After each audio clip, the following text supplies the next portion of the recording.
sudah sudah mendapatkan informasi kalau Pak Adit berhalangan hadir pada hari ini.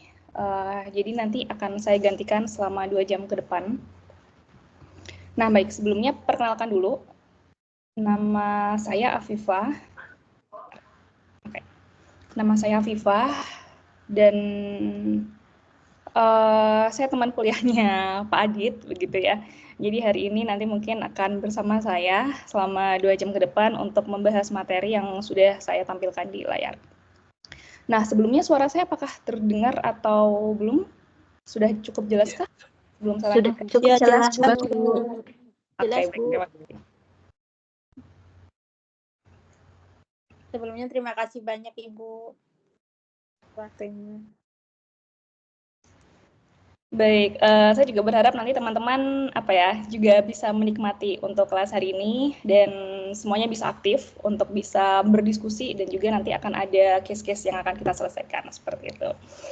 Nah, untuk hari ini, jadi kita akan membahas terkait dengan analisis TOWS, TOS, atau biasanya yang banyak dikenal dengan SWOT, karena basically itu ada persamaan dari masing-masing aspek di dalamnya. Untuk T-nya sendiri, O, W, dan juga S, antara TOS atau SWOT itu kurang lebih sama. Nah, sebelum kita lanjut untuk pada kelas hari ini, untuk lebih dalam lagi membahas terkait dengan analisis TOS, mungkin akan ada sedikit review terkait dengan materi pertemuan keempat sebelumnya dengan Pak Adit. Jadi untuk poin reviewnya sendiri, siapa yang bisa menyebutkan 4 karakter kepemimpinan manajer pemasaran? Nanti kalau yang bisa langsung komen atau raise hand, silahkan. Akan ada tambahan juga untuk yang bisa menjawab review pada materi sebelumnya.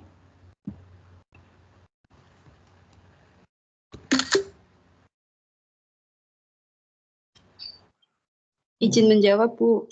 Silakan, Mbak Husnul. Sambil buka modul boleh ya, Bu ya? Boleh, silakan. Ya. Sebutkan 4 karakter kepemimpinan manajer pemasaran. Ini ada di modul 4.26 ya.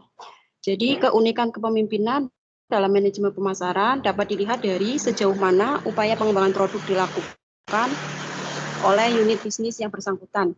Ini ada 4 kategori. Yang pertama itu prospektor, yang kedua analyzer, yang ketiga defender, yang keempat reaktor. Kalau prospektor ini biasanya berhasil diterapkan jika perusahaan memiliki keunggulan yang sangat kuat pada penelitian dan pengembangan rekayasa produk dan kompetensi pemasaran. Lalu defender ini menawarkan sejumlah produk yang relatif terbatas dan secara terus-menerus berusaha menawarkan kualitas jasa yang lebih baik diikuti dengan kecenderungan harga yang lebih murah. Lalu ada analyzer. Ini untuk mencari peluang baru dan tetapi pada saat yang sama tidak terlalu konservatif sebagaimana yang dilakukan defender di atas. Lalu ada reaktor. Ini merupakan strategi yang bersifat sementara. Begitu, Bu. Oke, baik. Terima kasih Mbak Husnul untuk jawabannya. Jadi memang tepat sekali ya, sesuai dengan yang sudah disampaikan sama Mbak Husnul, kalau memang kepemimpinan itu bagaimana sih orang-orang yang ngelit gitu ya dalam sebuah organisasi atau sebuah bisnis bisa berupaya untuk bisa mengembangkan produknya dengan 4 hal tersebut ya. Walaupun sebenarnya dari 4 hal tersebut terlalu teoretikal ya, mungkin dari prospektor harus seperti apa, analyzer harus seperti apa, tapi kunci utamanya adalah harus bisa mengamati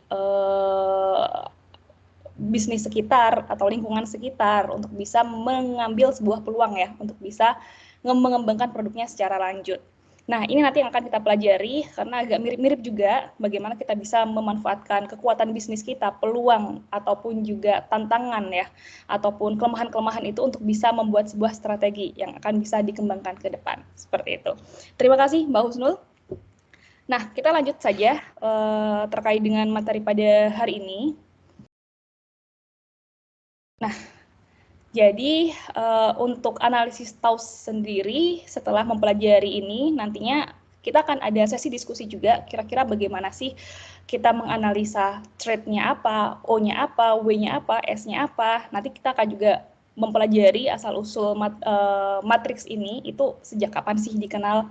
Dan ada yang di sini kita akan menggunakan istilah TOS, tapi sebenarnya itu juga kurang sama dengan SWOT yang banyak sekali sudah familiar itu orang-orang. Mungkin di sini bisa komen mendengar terkait dengan SWOT sebelumnya atau belum, atau ini baru pertama kali mendengar. Ada yang bisa komen boleh di kolom chat ya. Karena ini sudah sangat familiar menurut saya untuk konsepnya sendiri. Cuman memang untuk implementasinya nanti akan agak sedikit pusing ya. Karena kita harus bisa benar-benar membayangkan secara detail kira-kira kekuatan atau strategi yang bisa kita lakukan untuk bisa mengembangkan produk atau bisnis itu seperti apa. Nah, nantinya juga kita akan ada diskusi lebih lanjut supaya tidak melulu tentang teori saja, supaya bisa mengimplementasikan terkait dengan poin-poin yang ada di dalam analisis TOS ini. Nah, kalau untuk asal-usulnya sendiri, jadi TOS ini kan threat atau ancaman, lalu opportunities, kesempatan, weakness itu kelemahan, dan strength itu kekuatan. Jadi ini sudah sangat lama diperkenalkan oleh profesor yang ada di Universitas San Francisco di tahun 1982. Nah, awalnya itu memang dia menamakannya dengan TOS, lalu di tahun 1900-an itu banyak orang yang mulai menggunakan istilah SWOT.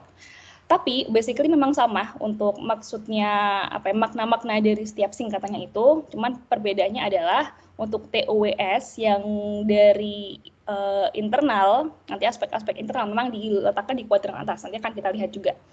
Nah, lalu untuk SWOT itu biasanya juga kita gunakan, banyak sekali digunakan untuk mengidentifikasi rencana-rencana atau strategi yang akan dilakukan oleh sebuah organisasi untuk mungkin setahun ke depan atau 5 tahun ke depan, seperti itu. Jadi ini tuh implementasinya banyak sekali ya dari SWOT ini, bisa digunakan untuk memajukan sebuah organisasi, mungkin kita ingin mengembangkan branding, itu bisa banget dengan SWOT ini. Atau kalau misalnya teman-teman mau mencoba produk baru, misalnya mau berjualan hijab, itu dengan analisis ini itu juga bisa sekali. Nanti akan kita bahas juga secara detail. Nah, di analisa TOS ini, jadi akan digunakan sebagai alat bantu yang menghubungkan berbagai variabel kritikal penentu.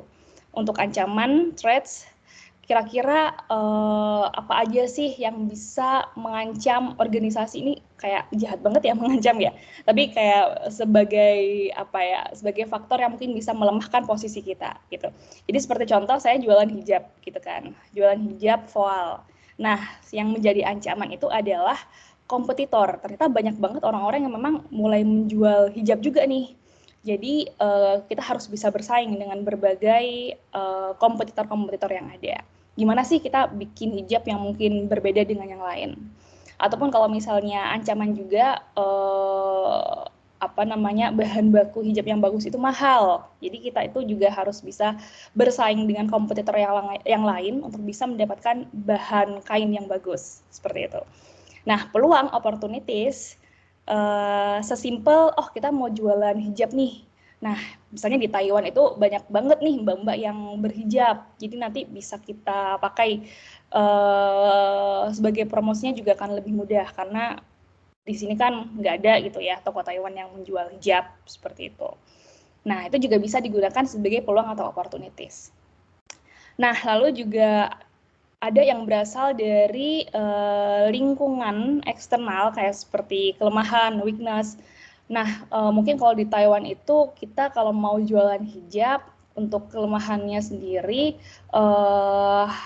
biayanya akan lebih mahal karena kita ekspor barang dari Indonesia. Jadi kita harus bersaing dari segi harga. Walaupun kalau misalnya kita bikin harga mahal, nanti takutnya akan turun peminatnya. Nah, dan kekuatan, strength.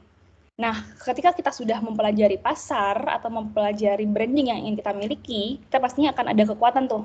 Kayak misalnya, aku mau bikin hijab instan tuh, karena sekarang kan kayak mungkin mbak-mbak atau mahasiswa itu pada apa yang nggak sempet gitu tuh bikin apa bermodel-model hijab yang ribet gitu. Jadi aku mau bikin ini deh, mau jahit sendiri hijab instan yang gampang dipakainya. Jadi itu adalah berbagai macam yang bisa kita gunakan untuk menghubungkan berbagai variabel yang bisa menjadi penentu keberhasilan perusahaan. Nggak harus yang terlalu tinggi kayak perusahaan, bahkan organisasi ataupun bisnis sekecil apapun itu sebaiknya akan lebih bagus lagi kalau kita bisa menggunakan analisa TOWS ini. Jadi memang dari TOWS itu kita bisa melakukan penilaian terhadap perusahaan kita sendiri atau lingkungan bisnis kita sendiri dengan berbagai faktor eksternal juga, dan itu bisa dilakukan dengan manajemen kita sendiri untuk bisa membuat kira-kira gimana caranya kita bisa menjual hijab ini dengan branding yang bagus, terus lain daripada yang lain, terus marketingnya juga sesuai. Nah, itu nanti bisa dirumuskan dengan analisis TOWS ini. Gitu. Nah, ini masuk ke sel. Kayak apa ya, aspek-aspek dalam SWOT ini. Jadi biasanya tuh orang-orang akan lebih mudah untuk memetakannya kalau kita bikin matriks ya. Nah, contohnya kurang lebih seperti ini. Jadi kayak ada apa namanya? Kayak ada kekuatan perusahaan di strength, itu kita taruh di sini. Terus lawan dari kekuatan tadi, si weakness atau kelemahan, kita taruh di sini. Jadi itu akan membuat sebuah matriks yang bisa kita gunakan untuk membuat strategi ya. Ini lalu opportunities-nya di sini dan ancaman bisnisnya di thread di sebelah sini. Nah, untuk selnya sendiri, itu sel itu maksudnya kayak kotak-kotak di dalam matriks yang akan mempermudah kita untuk melakukan sebuah analisis ke depan. Jadi ada kekuatan, ada kelemahan, weakness, lalu ada peluang, ancaman, lalu juga ada strategi-strategi. Tadi ada strategi maksi-maksi. Nah, ini maksi-maksi. Jadi kalau misalnya kita mau membuat strategi berdasarkan kekuatan dan juga peluang bisnis, ya udah kita menekankan di strategi yang maksi ini.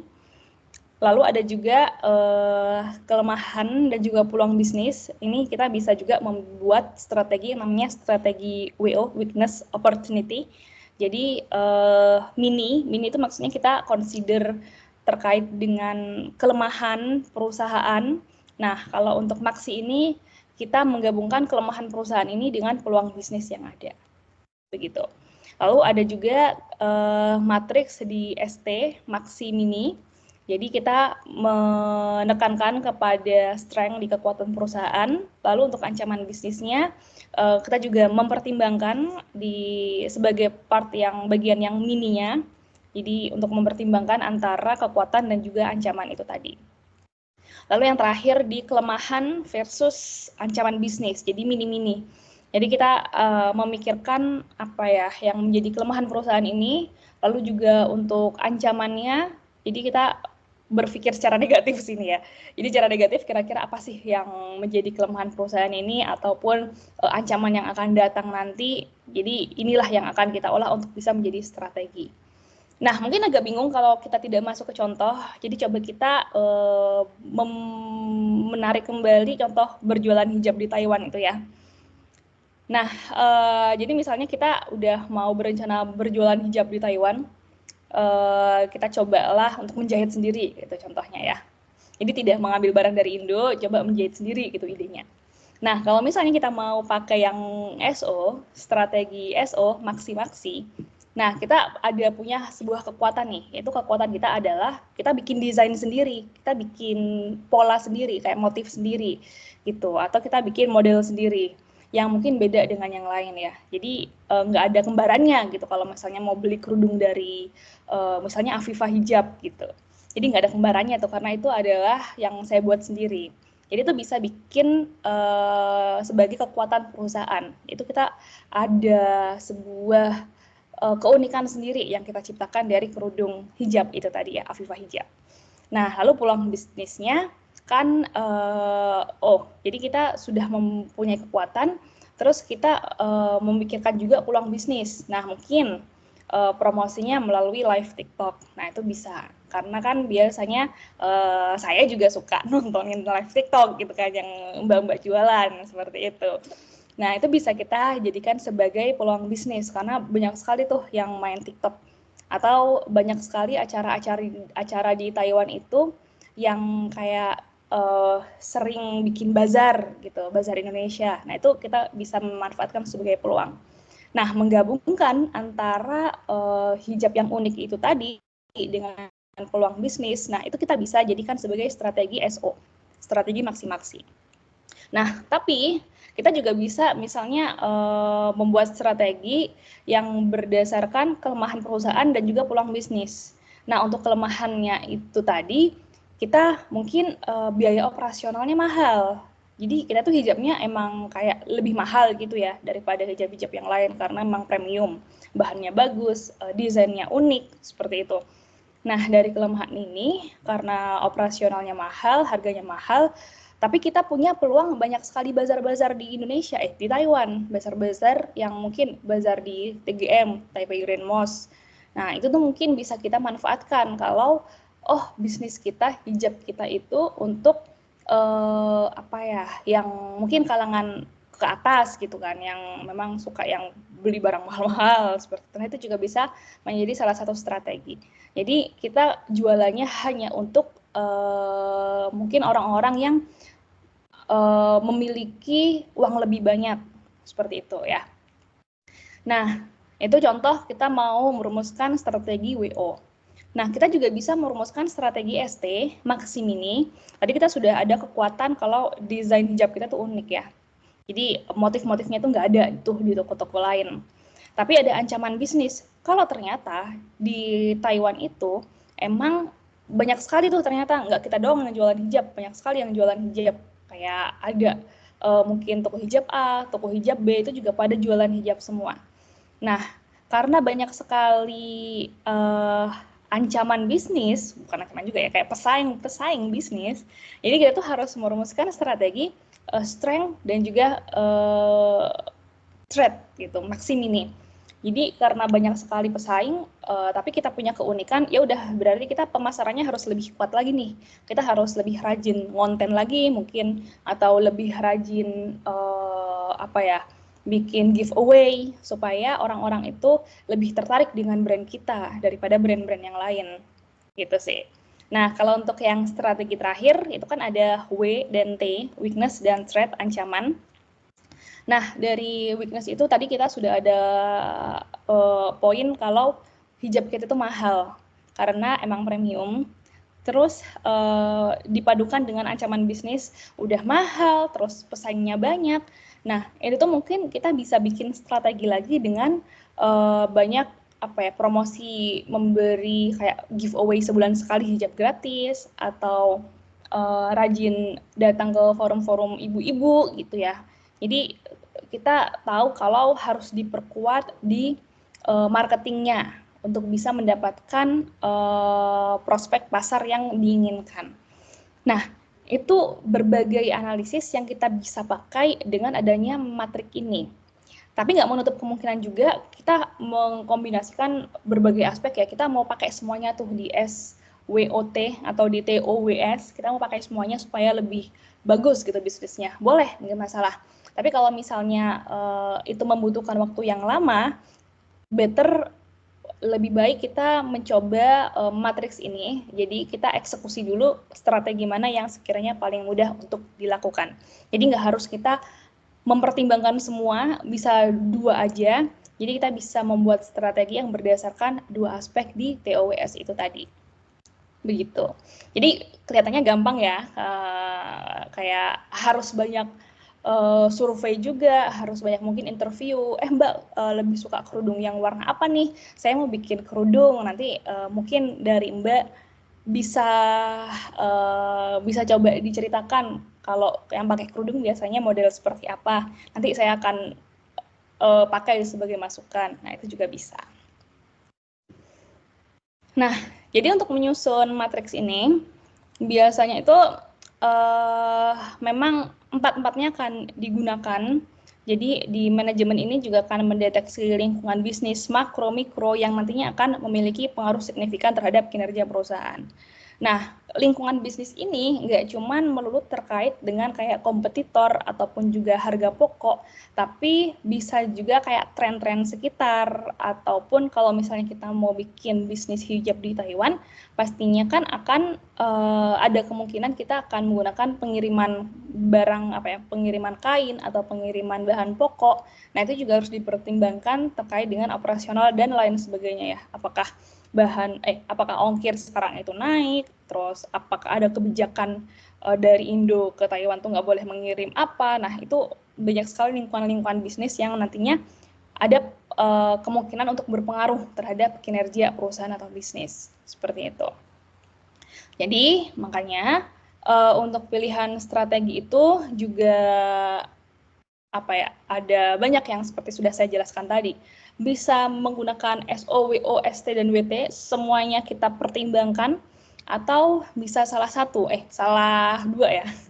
Dari SO, maksi-maksi, jadi pemanfaatan kekuatan perusahaan dan keunggulan bersaing untuk eksploitasi peluang bisnis yang ada. Jadi kita mempertimbangkan kekuatan dan juga kesempatan. Kekuatan hijab kita bagus, lalu kesempatan di Taiwan banyak orang Islam, orang Muslim gitu. Nah, itu bisa. Atau WO yang tadi sudah saya sempat kasih contoh juga di Minimaksi, memanfaatkan peluang bisnis untuk mengurangi kelemahan perusahaan. Jadi kita memiliki kelemahan tadi harganya mahal karena bahan-bahannya memang bagus, tapi dengan itu kita bisa meraih prospek pasar yang mungkin menengah ke atas seperti itu. Jadi strategi marketingnya akan lebih spesifik. Lalu bisa juga pakai strategi ST, Maxi Mini, jadi mempertimbangkan kekuatan dan keunggulan yang dimiliki untuk menghindari efek negatif. Jadi strength, kita ada kerudung hijab bahannya premium, tapi banyak pesaing, nah kita harus bisa branding dengan baik supaya lebih banyak juga yang tertarik dengan produk kita. Ataupun juga di WT, mini-mini itu tadi, untuk lihat kelemahan dari harga yang mahal itu tadi, tapi dari sana kita juga ada ancaman lain, seperti banyaknya pesaing, jadi kita harus memiliki strategi di marketing yang bagus, promosi yang bagus untuk menghindari ancaman-ancaman yang pesaing yang banyak itu tadi. Jadi setiap kotak itu akan memberikan strategi yang berbeda. Jadi bisa kita pakai semuanya untuk bisa bikin strategi pemasaran, strategi produksi, atau kita fokus ke salah satu dulu yang sekiranya paling penting, itu juga bisa, nggak masalah. Nah, ini ada contoh juga aplikasi Matrix Toast. Ini dari perusahaan penghasil mobil mewah ya. Jadi dari Mercedes-Benz. Nah, kalau dari contohnya ini, dari Mercedes-Benz ini, dia ada kayak intensitas persaingan meningkat karena memang di Jepang itu memproduksi mobil mewah dan mulai masuk pasar Eropa. Nah, di sisi lain, BMW Jerman itu juga ingin memperkenalkan produk baru.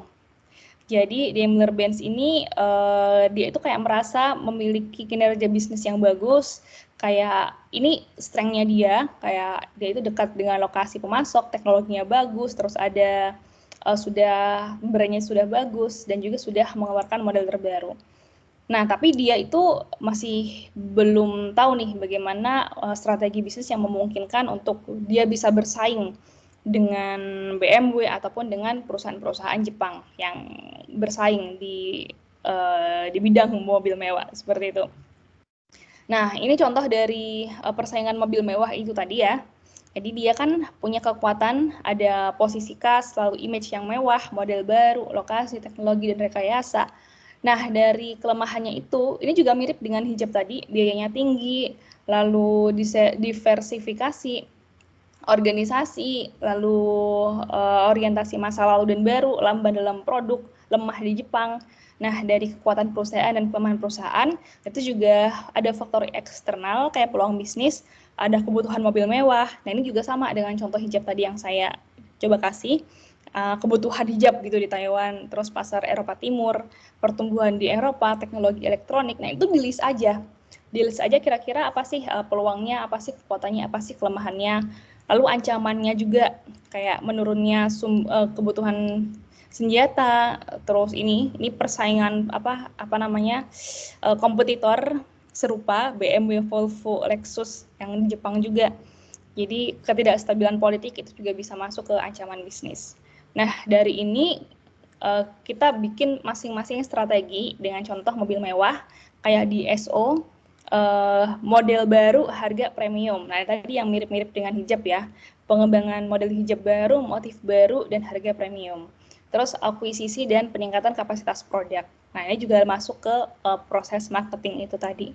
Lalu strategi WO di weakness opportunity, jadi kita mempertimbangkan biaya tinggi itu, terus sama di opportunity kita ada peluang. Nah, mungkin untuk biaya tinggi ini bisa dilakukan efisiensi biaya, lalu juga bisa melakukan produksi di Eropa Timur, ya produksi mungkin kalau misalnya mbak-mbak mau jualan hijab ya, mungkin bikinnya di Indonesia aja, kita minta tolong ke penjahit, nanti bisa kirim ke Taiwan. Nah, itu juga bisa dilakukan ya, karena produksi di Indonesia mungkin lebih murah. Nah, kalau ini dia produksi di Eropa Timur karena emang biayanya juga lebih murah kalau di sana. Nah, terus di strategi ST, strength trade, nah dia itu transformasi menuju produsen barang konsumsi bukan senjata atau model baru khususnya untuk pasar Eropa Timur. Ini juga dia mempertimbangkan pasar yang kiranya bisa lebih maksimal di sana, lalu juga perubahan arah produksi, seperti itu. Nah, kalau yang strategi terakhir, di WT, di weakness selalu threat, itu penciutan, karena ketidakstabilan politik itu tadi ya, jadi kita mereka tidak consider Afrika Selatan, lalu juga membangun aliansi dengan Mitsubishi untuk penetrasi pasar Jepang. Nah, ini juga bisa dilakukan misalnya dengan mau bikin hijab, kita coba kerjasama gitu ya dengan penjahit mana supaya bisa lebih murah, atau mencoba buka lapak di Taipei misalnya dengan orang-orang Indonesia yang lebih banyak, itu juga bisa seperti itu. Jadi banyak yang bisa dilakukan untuk kita membuat strategi mengembangkan bisnis kita ya. Dan faktornya nggak dari kekuatan atau kelemahan internal aja, tapi banyak faktor eksternal yang bisa dipertimbangkan. Nah, ini waktunya kita praktek ya. Nah, daripada nanti kita tidak ada gambaran, kira-kira gimana sih nanti bikin SWOT ini.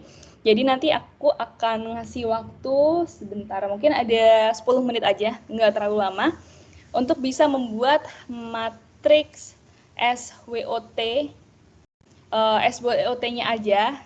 Jadi untuk strateginya nggak perlu, jadi di sini aja. Jadi nanti teman-teman bisa bikin, coba ngambil satu contoh. Kalau di sini mungkin ada contoh dari, ini aku kurang tahu juga sih si Pak Adit ini ngasih contoh apa. Jadi dari teman-teman nanti bisa mencoba memikirkan sebuah potensi bisnis yang bisa dilakukan. Kalau tadi saya kan ngasih contoh hijab ya, kerudung gitu kan. Jadi dari sana coba di list kira-kira kekuatannya apa, kelemahannya apa, terus peluangnya apa, ancamannya apa. Nanti mungkin 3 orang atau 2 orang yang sudah ready bisa mempresentasikan, dan pastinya ada tambahan nilai juga supaya bisa lebih ada gambaran gimana kita menggunakan matriks SWOT ini dalam menganalisa sebuah bisnis gitu. Jadi cukup poin-poinnya aja, yang untuk strategi ini nggak perlu.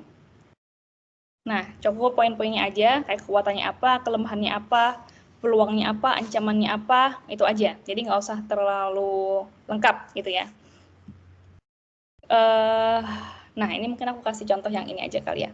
Jadi cukup kekuatannya, kelemahan, peluang, sama ancamannya aja. Jadi saya kasih waktu 10 menit buat oret-oret dulu.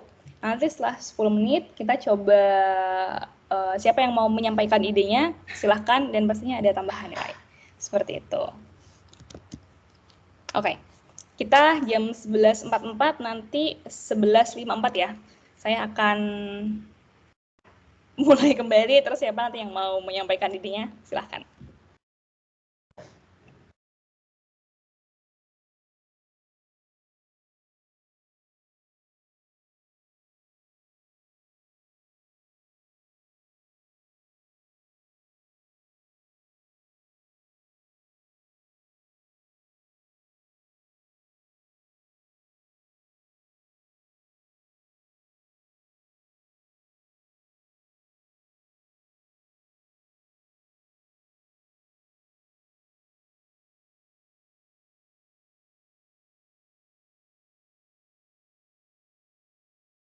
Oh ya, kalau ada pertanyaan yang belum jelas, mungkin bisa di-drop aja di chat atau raise hand aja. Nanti coba saya bantu kalau misalnya ada konsep-konsep yang belum jelas. Tapi overall harusnya cukup jelas.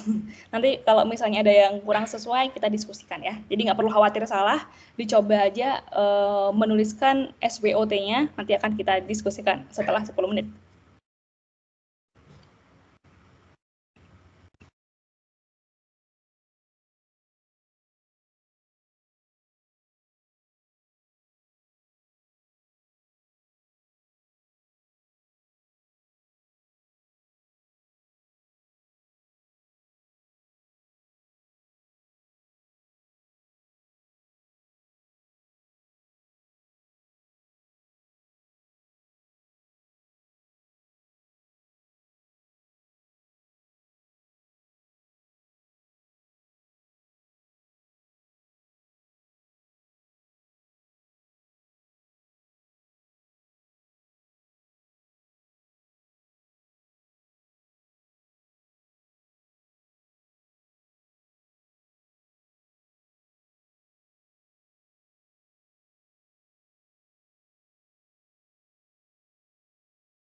Oke. Nah, sudah 10 menit. Ini kayaknya ada yang raise hand, tapi aku tidak bisa melihat siapa yang sedang raise hand. Mungkin bisa langsung bersuara aja yang raise hand, silakan. Ya, Bu. Saya, Bu. Ya, silakan. Oke. Bisnis kali ini yang ingin saya kulik yaitu tentang bisnis baju adat. Silakan, Mbak Ina. Ya. Strength atau kekuatannya yaitu desain baju adat itu unik, khas, dan memiliki budaya yang tinggi. Kemudian bahan dan teknik pembuatan yang berkualitas menggunakan bahan tradisional. Kemudian adanya ciri khas dan identitas budaya daerah yang kuat. Kemudian harga yang sesuai dengan kualitas dan keunikan produk. Itu dari kekuatannya. Kemudian dari kelemahannya itu ada proses produksi itu masih manual dan membutuhkan waktu yang lama. Kemudian keterbatasan memenuhi permintaan pasar yang besar dan kurangnya inovasi dalam pengembangan desain baju adat. Ada juga kurangnya promosi dan branding yang efektif gitu. Kalau baju adat gitu kan nggak ada branding gitu ya, Bu, sama kebanyakan gitu. Terus kalau peluangnya, opportunisnya itu meningkatnya minat masyarakat terhadap budaya dan kearifan lokal. Kemudian adanya potensi pasar pariwisata yang dapat menjadi target konsumen dan adanya peluang ekspor ke pasar internasional, terutama bagi wisatawan asing. Kemudian threat ancamannya yaitu persaingan produk baju adat itu banyak dari daerah lain. Jadi banyak ancamannya itu. Terus produk substitusi pakaian modern dengan motif tradisional itu banyak dan itu mengancam kelangsungan hidup baju adat tradisional. Kemudian adanya ketidakstabilan ekonomi dan daya beli masyarakat yang mempengaruhi permintaan. Sekian, Bu. Oke, baik, Mbak Ina. Nah, tapi tadi kan langsung dijelaskan kayak kekuatannya, strength-nya, weakness-nya. Sebelumnya boleh diceritakan dulu nih kayak rencana bisnisnya. Itu baju adat persewaan atau mau bikin kios di tempat wisata atau gimana tuh gambarannya? Pengennya sih membuat baju gitu, Bu. Buat konveksi sendiri gitu, pembuatan baju tradisional gitu. Berarti langsung dijual di pasar gitu ya? Eh, Di online? Untuk pertama-tama mungkin daerah sekitar dulu, terus bisa online gitu. Oke, baik, Mbak Ina. Ini Mbak Ina kalau boleh tahu aslinya di mana? Bisa kepikiran baju adat asalnya? Saya dari aslinya Ciamis, Bu, Pangandaran, Jawa Barat. Tapi di sini kebanyakan adatnya Jawa. Oke. Nah, baik Mbak Ina, ini juga menarik ya baju adat. Jadi mungkin nanti kalau misalnya sudah sudah ada gambaran nanti bisa dijual atau bisa disewakan karena memang kalau sekarang itu kayak orang-orang lebih tertarik ke motif-motif songket atau batik seperti itu. Nah, kalau dari idenya tadi sudah bagus, kekuatannya, terus dari motif-motifnya juga, kalau dari weakness-nya mungkin emang dari operasional ya, operasional itu mahal, jadi itu juga bisa menghambat nantinya kalau kita mau dapat untung banyak atau nanti takutnya terlalu mahal, orangnya tidak ada yang mau beli atau sewa, gitu nanti juga bisa masuk pertimbangan.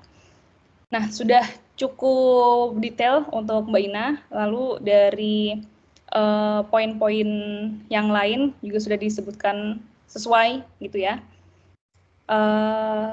Sudah benar sih untuk weakness-nya seperti apa, threat-nya seperti apa, lalu dari opportunities-nya juga seperti apa. Nah, kalau untuk strateginya sendiri nih, karena Mbak Ina tadi sudah merumuskan semuanya, jadi mungkin strateginya sesuai sama yang sudah disebutkan Mbak Ina, bisa dimulai dengan pasar yang paling kecil dulu, percobaan dulu, nanti bisa melebar ke pasar-pasar yang selanjutnya, gitu. Oke, kita tepuk tangan dulu ya buat Mbak Ina. Ini idenya bagus, semoga nanti bisa terlaksana ya Mbak Ina ya. Amin. Terima kasih, Bu. Oke, sama-sama. Nah, ini apakah ada yang raise hand lagi atau mau berpendapat? Ini karena aku nggak Ada, bisa Bu. ini ya. Oke, siapa ini? Saya Asep, Bu. Selamat Oke, siang. silakan, Ya. Mas Asep. Baik, untuk kali ini saya akan mengangkat tema travel umroh ya Bu, perusahaannya Silakan. travel umroh. Yang pertama tentang kekuatan atau strength-nya. Yang pertama biaya murah. Karena seperti yang kita tahu kalau misalkan umroh reguler itu di angka 27 sampai 32. Tapi untuk biaya umroh mandiri ini kisaran 20 sampai 23 saja, Bu. Terus selanjutnya waktu lebih fleksibel. Jadi kan kalau misalkan umroh lewat agen, itu biasanya kita harus ngikutin schedule dari agen. Tapi kalau waktu umroh mandiri ini tergantung kesiapan kita. Selanjutnya kustomasi acara. Jadi klien bisa mengambil umroh saja atau sambil jalan-jalan atau mau dilanjut juga ke negara lain, itu Bu, salah satu kekuatannya. Ini travel umrohnya travel umroh mandiri ya Bu. Selanjutnya weakness atau kelemahan yang dari internal, yaitu yang pertama kita harus memakai uang sendiri kita untuk membayar dulu atau DP-nya hotel yang ada di sini atau misalkan bayar pesawat seperti itu. Terus selanjutnya harus banyak koneksi. Jadi mulai dari kita punya koneksi mutawif atau orang yang memimpin ibadah umroh itu sendiri sampai ke harga hotel yang lebih murah, itu koneksinya harus banyak. Terus selanjutnya tentang opportunity atau peluang. Umroh mandiri itu merupakan program baru dari Saudi Arabia. Itu merupakan 2 atau 3 tahun yang lalu ya Bu, di sini. Itu salah satu peluangnya. Yang kedua, dipermudah masuknya. Jadi masuk ke Arab Saudi ini untuk umroh ini sangat dipermudah. Kalau misalkan kita punya visa US, apalagi Schengen visa, kita bisa langsung otomatis masuk. Selanjutnya, cara dapat kliennya itu dengan online. Jadi tidak mengeluarkan biaya lagi, Bu. Seperti itu. Terus selanjutnya ancaman bisnis. Untuk ancaman bisnis, yang pertama regulasi yang berubah-ubah dari pemerintah Arab Saudi sendiri. Karena kadang di sini lagi musim panas pasti selalu dibatasi jemaah umrohnya. Selanjutnya aturan dari pemerintah Indonesia sendiri untuk mengeluarkan visa. Menurut Undang-Undang Nomor 8 tahun 2019 itu orang yang memayungi atau sebagai ini Bu, sebagai agen itu harus punya ini kan, harus punya surat izin kayak gitu, nomor izin usaha SIUP. Itu kalau lebih dari 10 orang harus punya surat izin itu. Tapi kalau misalkan kita tidak punya tapi tetap kekeh melakukan itu, ya kita kena denda secara personal.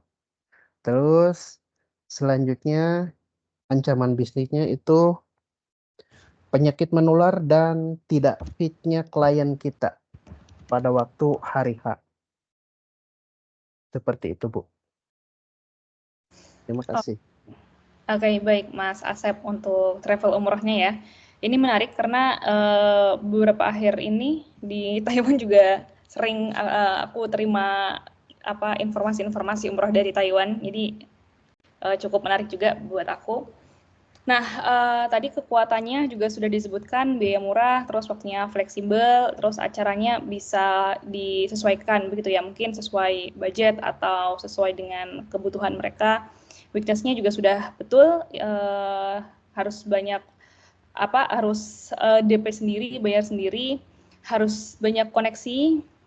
Lalu dari opportunity-nya juga sudah sesuai, bahwa tadi dipermudah masuknya untuk umrohnya itu.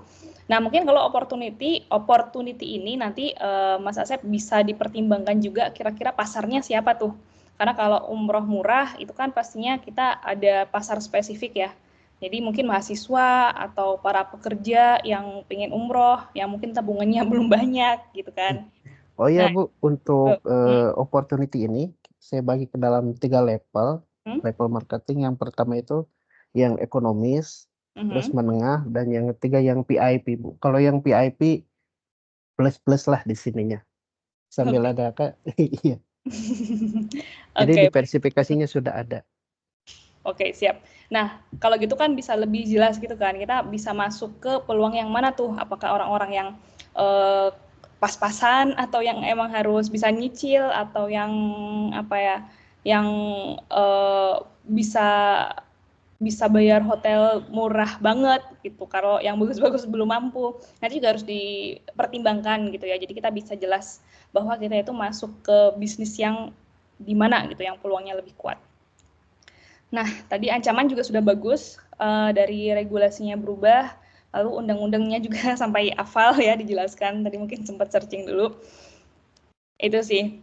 Dan mungkin kalau misalnya buat Mas Asep tambahan terakhir, bisa ditekankan ke asuransi atau jaminan kali ya untuk kekuatannya. Karena takutnya biaya murah tapi nggak aman atau takut gitu kan, tidak ada asuransi atau tidak didampingi. Nah, itu juga mungkin bisa ditambahkan sebagai kekuatan supaya kita jualannya nggak di biaya aja, tapi juga ada asuransi jaminan ya yang membuat pelanggan atau klien itu bisa lebih aman gitu sih, Mas Asep. Overall sudah cukup bagus, sudah benar juga untuk pemetaannya. Kita applause dulu ya dari kursi masing-masing. Terima kasih Mas Asep buat jawabannya. Masih kembali Bu. Nah, ini kita coba ada satu orang lagi kah yang mau presentasi? Satu orang terakhir? Adakah? Ada di chat Bu, Kak Husnul dan Kak Nani. Oke. Oh, ini ada ini juga ya. Wow, ternyata sudah ramai ya. Mohon maaf, saya belum mengecek. Oke, baik. Oke, ada yang mau memasak, Mbak Husnul. Ada yang mau ini kah dipresentasikan untuk disondingkan, Mbak Nani?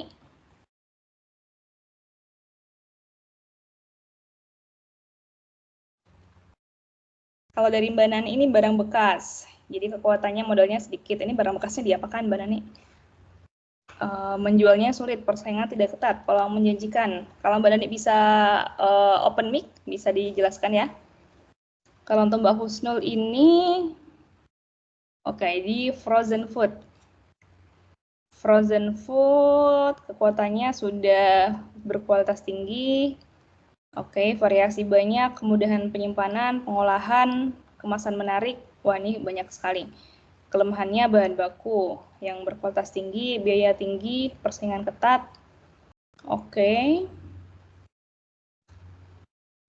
Ekspansi pasar baru. Nah, lalu ancamannya juga sudah cukup banyak ya, kenaikan harga bahan baku, pesaing baru, tren konsumen. Oke. Baik, ini Mbak Nani apakah mau diceritakan untuk idenya? Ini barang bekas seperti apa? Apakah semacam kayak toko loak gitu atau daur ulang? Kalau mau disampaikan juga boleh banget Mbak Nani.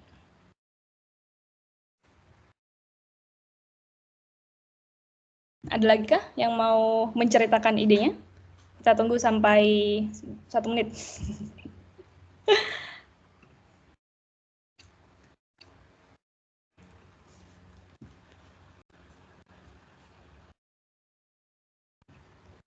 Maaf Bu, Ya? hari ini ada jadwal presentasi untuk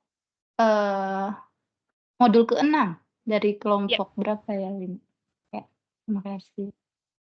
Oke, nanti presentasi kita mulai jam 12.15 ya.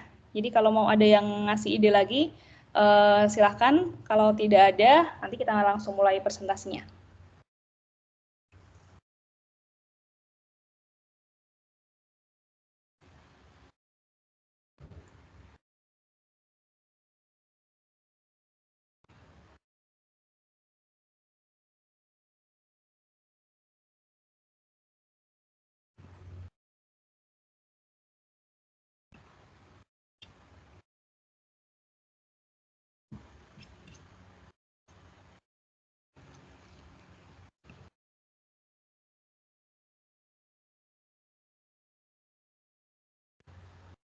Oke, ini sudah 1 menit. Karena tadi aku bilang kita tunggu 1 menit untuk yang mau presentasi lagi. Nah, jadi kalau yang mau presentasi tadi dari kelompok mana untuk yang hari ini? Silahkan, bisa dipersiapkan. Baik, Bu. Mbak Viva. Enggak, Mbak. Kak Roro boleh Ya, minta tolong di screen aja. dari Nanti ada Kak Roro, Bu. untuk Dari share screen-nya amankah? aman. Kak Roro udah bisa dimulai belum, Kak Roro?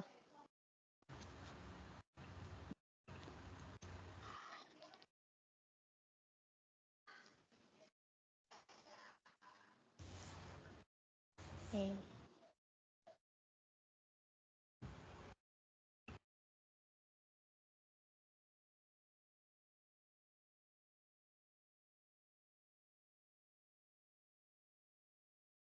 Bu Afifah masih pakai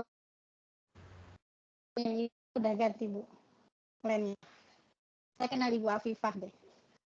Kenapa Mbak Wina? Kenal Ibu Afifah. Oh iya dah. Nanti coba aku lainnya buka lagi. Oh. Oh iya kah, mohon maaf. Tidak open cam, jadi saya tidak tahu Mbak Wina. Ini baru lihat makanya buka. Oh, Bu Afifah. Iya, ini aku gantiin teman, dia lagi ada meeting gitu. Nanti kalau buka lain lagi mesti kita kayak gitu. Nanti aku lain lagi. Oke, siap. Ini jangan-jangan yang dulu kelas ini ya, kelas desain ya? Iya. Oke. Iya. Nanti chat aja Mbak Wina. Oke. Udah lama ya nggak komunikasi. Iya, main-main nanti loh, kok jadi reunian kita. Ayo yang presentasi. Oh, maaf mau tanya. Udah pindah Iya, ke silakan. Taipei dah. Ini Ya, Kak. cara share screen-nya gimana ya? Punya aku kok nggak bisa ya? Share screen itu yang di share atas Bagi. itu, Mbak Roro. Yang berbagi itu bukan? Bagikan Kak Roro. Iya. Berbagi terus habis itu window, window. terus dipilih dokumennya. Tapi belum ada pengaturannya sebentar. Atau mau dikirim ke saya juga bisa, nanti saya bantu Mbak Roro. Dikirim Oh, ke iya. email atau di mana ya enaknya? Ada WA-nya nggak? Ada, bentar ya. Soalnya punya saya belum di itu setting ternyata. Coba aku kirim di chat ya untuk WA-nya. Bisa dikirim ke sana? Nggak bisa deh.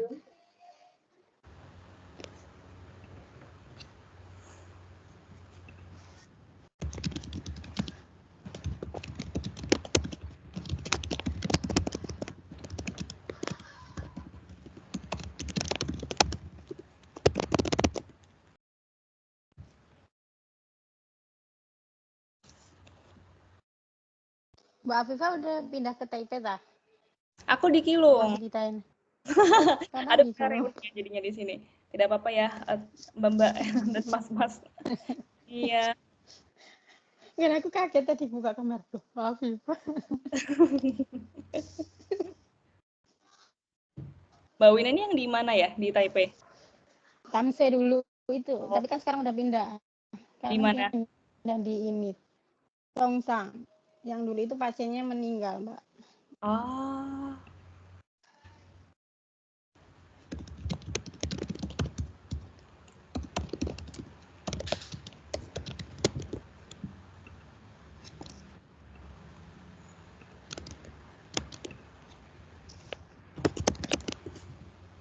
Bisa dikirim aja Mbak Roro ke WA atau kalau mau ke email juga boleh. Iya, sebentar, Bu.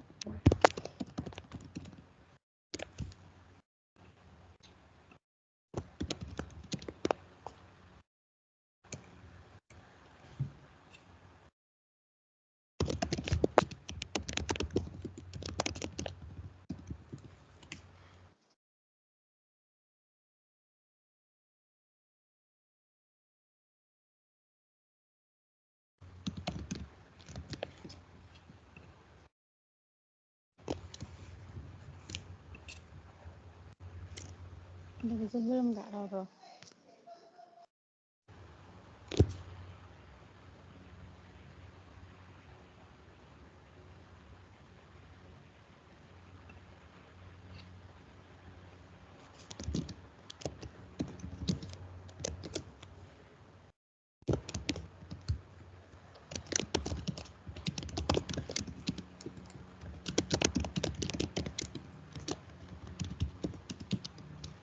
Oke, ini sudah masuk.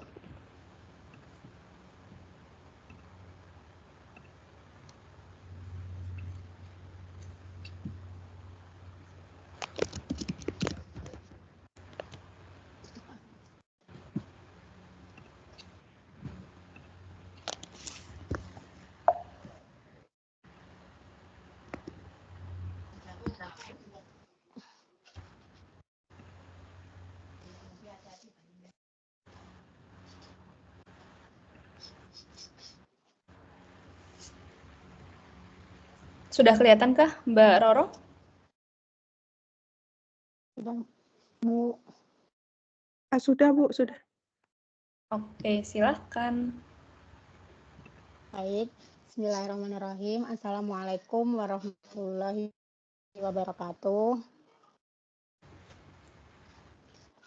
Sebelumnya yang terhormat kepada Ibu Afifah selaku pengganti dari Bapak Aditya. Di sini kami akan mempresentasikan modul 6 yaitu matriks pertumbuhan pangsa pasar dan matriks daya tarik industri. Di sini kami berenam anggota yaitu ada Nafatiah Nadiawati, saya sendiri Winarsih, Linda Nurdianti, Desi Anasari, Trisna Arijayati, dan Muhammad Badarudin. Untuk yang presentasi pertama ada di slide selanjutnya. Bu.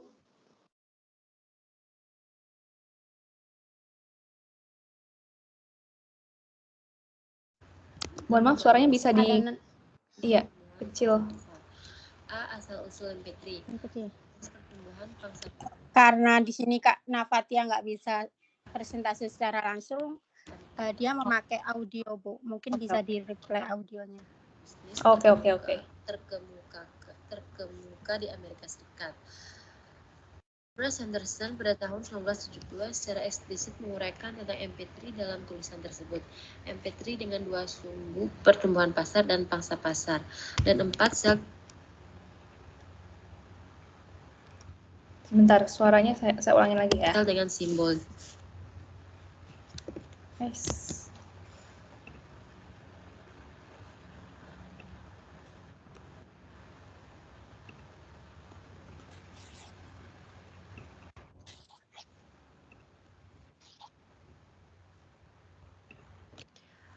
Assalamualaikum warahmatullahi wabarakatuh. Selamat siang rekan-rekan semuanya. Di sini saya akan mempresentasikan kegiatan belajar 1 yaitu matriks pertumbuhan pangsa pasar. A. Asal-usul MP3.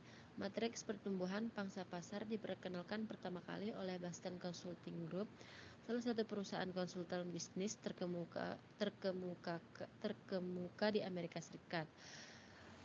Bruce Henderson pada tahun 1970 secara eksplisit menguraikan tentang MP3 dalam tulisan tersebut. MP3 dengan 2 sumbu pertumbuhan pasar dan pangsa pasar, dan 4 sel dengan simbolnya question mark, star, cash cow, dan pet dijelaskan secara detail.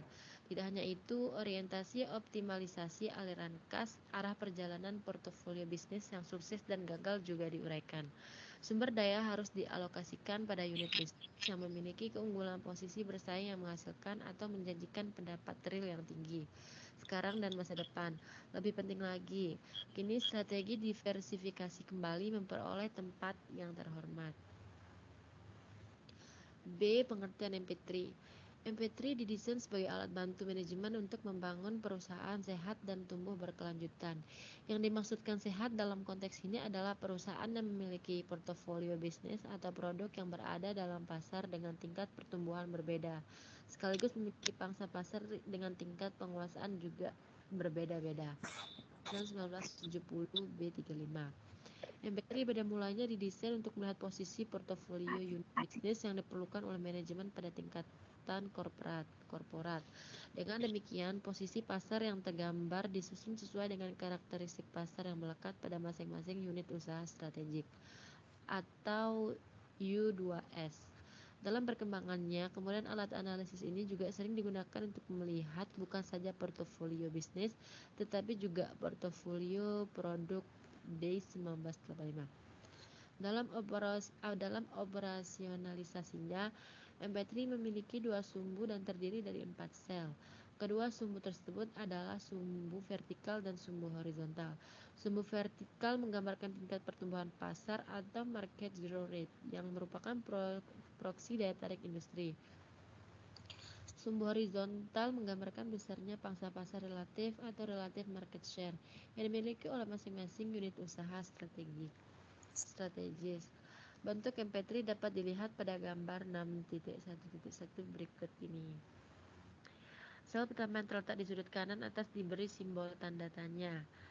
Sel ini terbentuk akibat perpotongan antara sebagian sumbu horizontal berskala rendah dengan sebagian sumbu vertikal berskala tinggi. Sel yang kedua yang terletak di sudut kiri atas diberi simbol bintang. Sel ini terbentuk akibat perpotongan antara sebagian sumbu vertikal dan sebagian sumbu horizontal berskala tinggi. Sel yang ketiga yang terletak di sudut kiri bawah diberi simbol rupiah. Simbol asli yang digunakan oleh BCG tentu saja mata uang Amerika Serikat. Sel ini adalah bidang terbentuk akibat perpotongan antara sebagian sumbu vertikal berskala rendah dan sebagian sumbu horizontal berskala tinggi. Sedangkan sel terakhir yang terletak di sudut kanan bawah diberi simbol X. Sel ini adalah bidang terbentuk akibat perpotongan antara sebagian sumbu vertikal dan sebagian sumbu horizontal yang berskala rendah. C. Tafsir MP3. Matris pertumbuhan pangsa pasar MP3 ini memberikan tekanan pada arti penting aliran kas masuk atau cash inflow dan aliran kas keluar atau cash outflow sebagai indikator sehat dan tidaknya perusahaan seiring dengan perkembangannya perusahaan. Perusahaan yang memiliki dan atau diperkirakan dalam jangka waktu yang relatif pendek akan memiliki aliran kas masuk yang jauh lebih besar dibanding dengan aliran kas keluar sebagai akibat besarnya pangsa pasar yang dimiliki. Dinilai sebagai perusahaan yang sehat dan siap untuk berkembang pesat.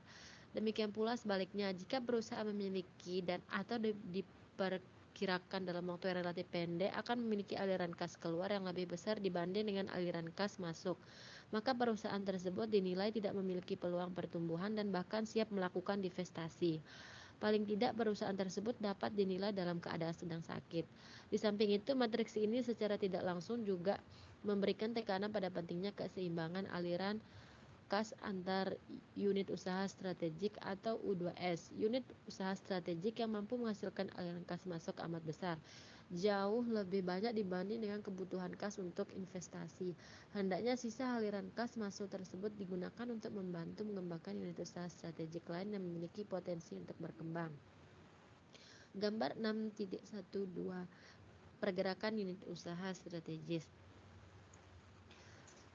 Yang pertama, tanda tanya atau question mark biasanya terletak di bagian sudut kanan atas MP3. Unit usaha yang terletak pada sel ini sesungguhnya memiliki peluang pasar yang besar yang ditandai oleh tingginya pertumbuhan pasar. Yang kedua, di sini ada bintang atau start. Biasanya diletakkan pada sudut kiri atas MP3.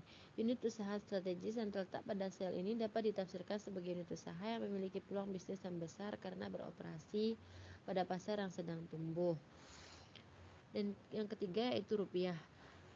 Biasanya terletak di sudut kiri bawah MP3. Unit usaha strategis yang terletak di dalam sel ini ditafsirkan sebagai unit usaha yang berhasil. Dan yang keempat yaitu tanda silang atau X. Juga sering diberi simbol dengan gambar anjing, biasanya terletak di sudut kanan bawah MP3. Unit usaha yang terletak di dalam sel ini ditafsirkan sebagai unit usaha yang tidak lagi menjanjikan yang serba besar, bahkan cenderung menghasilkan aliran kas bersih negatif. Mungkin itu dari saya penjelasan dari sel pergerakan unit usaha strategis ini. Selanjutnya akan dipresentasikan oleh Kak Winarsi. Baik, slide selanjutnya Bu, saya akan mempresentasikan Baik, saya akan melanjutkan presentasi yang bagian D, yaitu manfaat MP3. Alat analisis MP3 cukup banyak memberikan bantuan kepada manajemen dan pengambilan keputusan strategis. Di sini ada tiga manfaat, yaitu kemampuan MP3 memberikan display secara sederhana tetapi jelas dari masing-masing unit usaha strategis U2S yang memiliki perusahaan. Di sini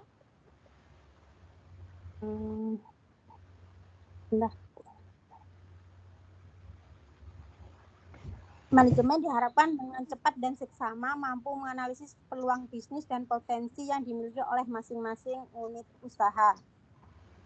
Dan selanjutnya itu dengan MP3, manajemen juga memiliki landasan berpijak yang cukup kuat dalam menentukan pengambilan keputusan manajerial yang berkaitan dengan pemilihan strategis bisnis.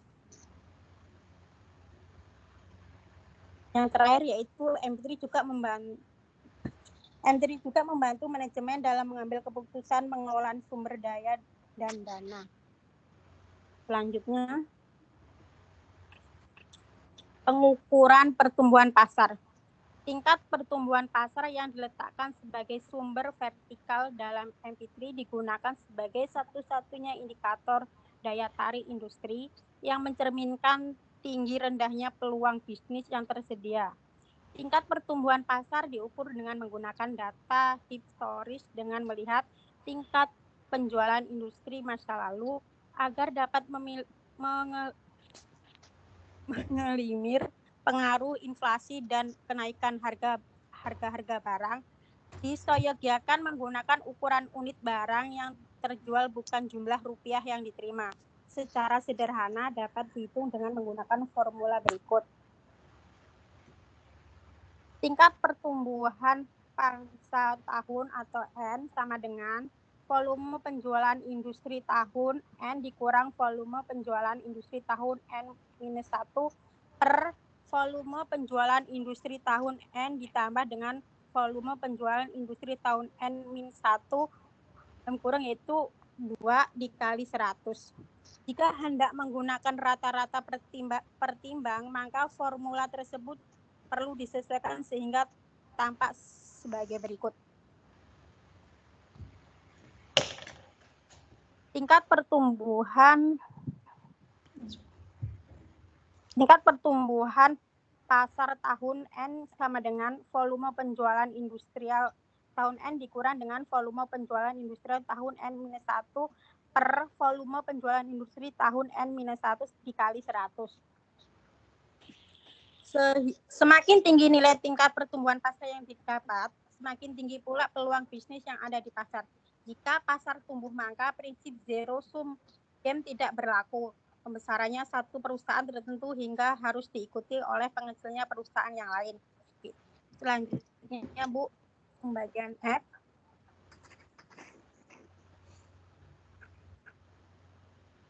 Pengukuran pangsa pasar relatif.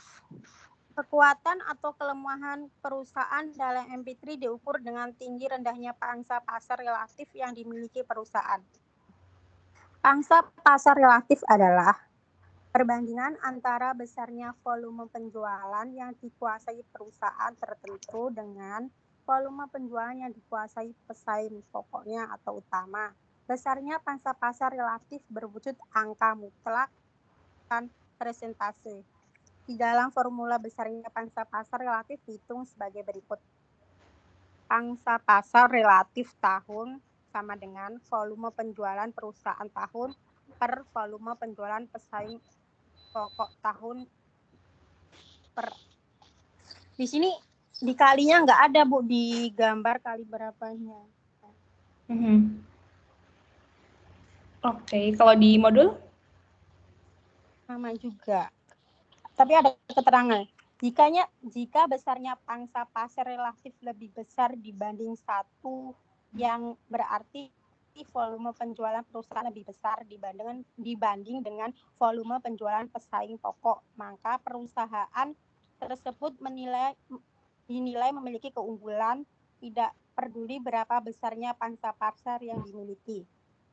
Demikian pula sebaliknya. sebaliknya, jika pangsa pasar relatif yang dikuasai perusahaan tertentu lebih rendah dibanding satu, perusahaan tersebut ditafsirkan sebagai perusahaan yang lebih lemah dibanding pesaingnya. Tidak peduli berapa besar pangsa pasar yang dikuasai. Di modul cuma seperti itu aja sih Bu penjelasannya. Oke. Untuk slide selanjutnya, yaitu implikasi strategis. Implikasi strategis yang ditimbulkan oleh MP3 untuk masing-masing selnya juga berkisar pada 3 hal pokok tersebut: pertumbuhan pasar, pangsa pasar, dan aliran kas.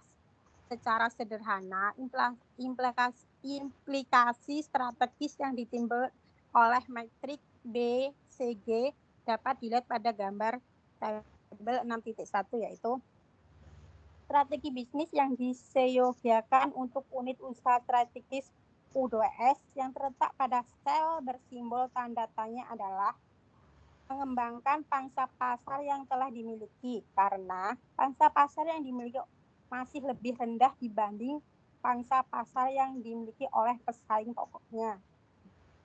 Selanjutnya itu pangsa pasar diharapkan dapat membawa posisi U2S ke dalam sel bersimbol bintang. Strategi ini pada ujungnya diharapkan dapat membesar aliran kas masuk setelah ada penambahan penguasaan pangsa pasar. Pilihan strategis ini dimungkinkan karena pangsa masih tumbuh. Selanjutnya itu strategi bisnis yang diseyogiakan untuk U2S yang berada pada sel bersimbol rupiah adalah mempertahankan dominasi pasar dan aliran kas masuk yang telah dimiliki. Biasanya dilakukan dengan strategi harga pimpinan atau fixed leadership dan mempertahankan kualitas barang. Yang terakhir yaitu pada umumnya strategi bisnis yang diseyogiakan untuk U2S yang terletak pada sel bersimbol tanda silang adalah keluar dari pasar. Ini hampir tidak ada harapan berkembang karena pasar tidak tumbuh. Jika 2S masih mampu menghasilkan aliran kas masuk, sekalipun biasanya kecil, maka diseyogiakan untuk dipanen. Panjang untuk keperluan itu tidak diperlukan investasi. Mungkin dari saya seperti itu Bu, dan selanjutnya akan dipresentasikan oleh Kak Linda. Ya, Kak Wina, terima kasih. Ya, teman-teman, saya akan melanjutkan presentasi untuk selanjutnya, yaitu jebakan kas atau cash traps. 4 istilah dan simbol dengan segala ramifikasinya, tanda tanya, bintang, rupiah, dan tanda silang yang telah dikenal digunakan dalam MP3.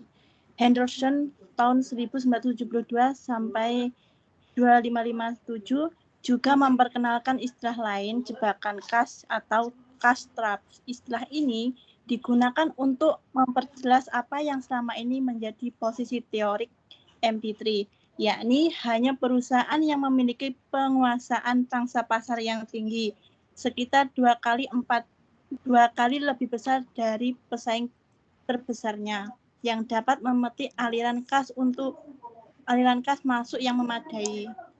Henderson 1972 sampai 255 menyatakan bahwa A. The majority of the product in the components are the cash traps, yakni yang tidak menguasai pangsa pasar yang tinggi. B.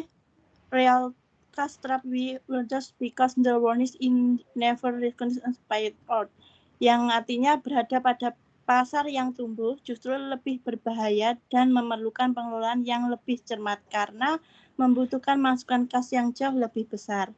Yang C, adanya have a clearly dominant share of the growing reference product market E.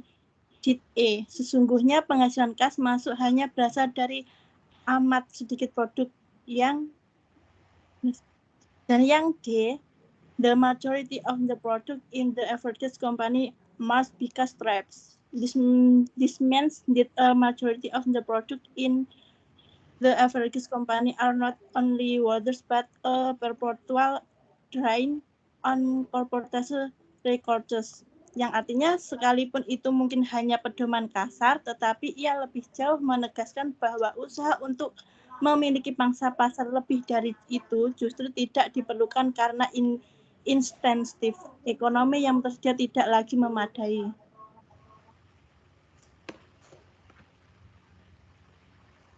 Untuk yang I, adanya hierarki dan komposisi matriks. Matriks BCG disusun berdasarkan unit usaha strategis atau U2S yang dimiliki perusahaan. U2S terdiri dari berbagai jenis produk dan atau dipasarkan di berbagai tempat. Bisa jadi gambaran yang dihasilkan hanya berupa gambaran global atau kasar dan menyesatkan. Contoh U2S hierarki produk, misalnya peralatan rumah tangga, yaitu digambarkan dalam matriks BCG setelah melalui perhitungan yang diperlukan ternyata terletak pada sel sapi perah atau RP.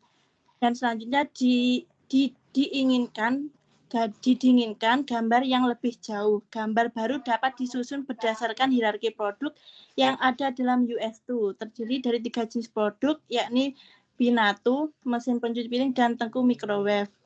Adapun gambar dari 6.13 yaitu gambar A dan B mengenai hierarki matriks berdasarkan produk. Penjelasannya untuk produk yang A, gambar A itu posisi US2 terletak pada sel bersimbol RP dan ketika disegregasikan dilakukan ternyata dihasilkan gambar bentuk B, yaitu mereka membuka peluang intervensi baru. Ternyata ketiga jenis produk yang ada dalam satu U2S tersebut tidak terletak dalam satu sel, melainkan tersebar pada 3 sel yang berbeda, yakni sel bersimbol tanda tanya untuk produk binatu dan sel bersimbol binatang untuk produk mesin pencuci piring dan sel bersimbol tanda tanya untuk produk tugas microwave. Untuk yang gambar mengenai 6.14 itu hierarki matriks berdasarkan wilayah penjualan, yaitu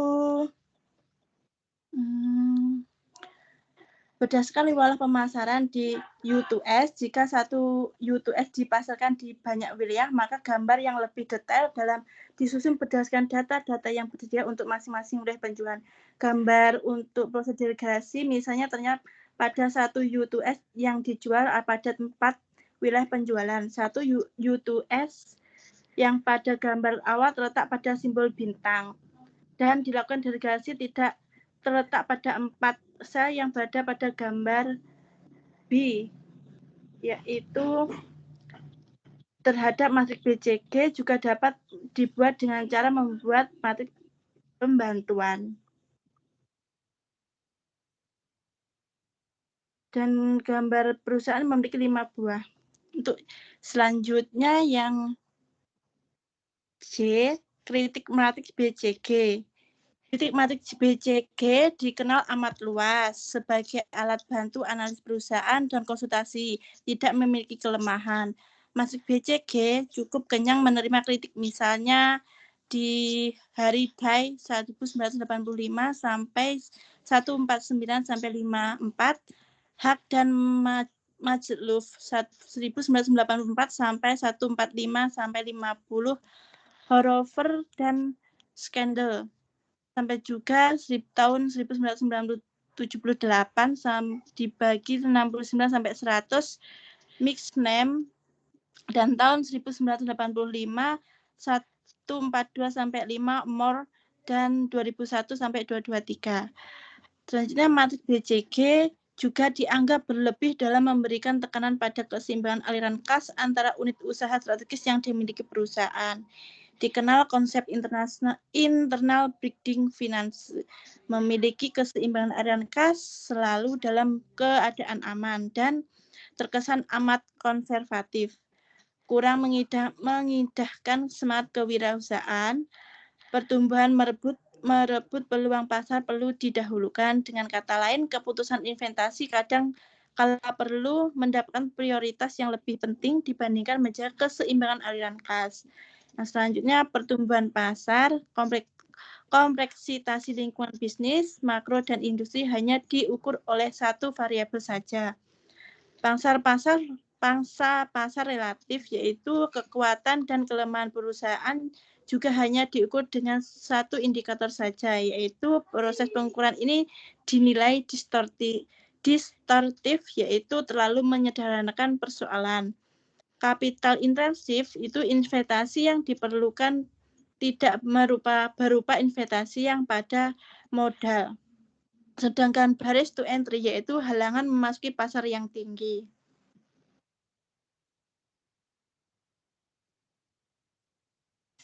Untuk set selanjutnya akan dilanjutkan presentasinya oleh Kak Desi Anasari.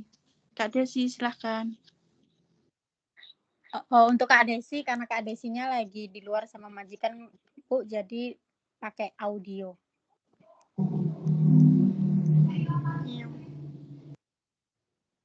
K. Tinjauan ulang strategi sel bersimbol tanda silang. Jika dibuat sederhana, MP3 melihat sel bertanda silang sama sekali tidak memiliki nilai atau worthless di mata pemilik perusahaan.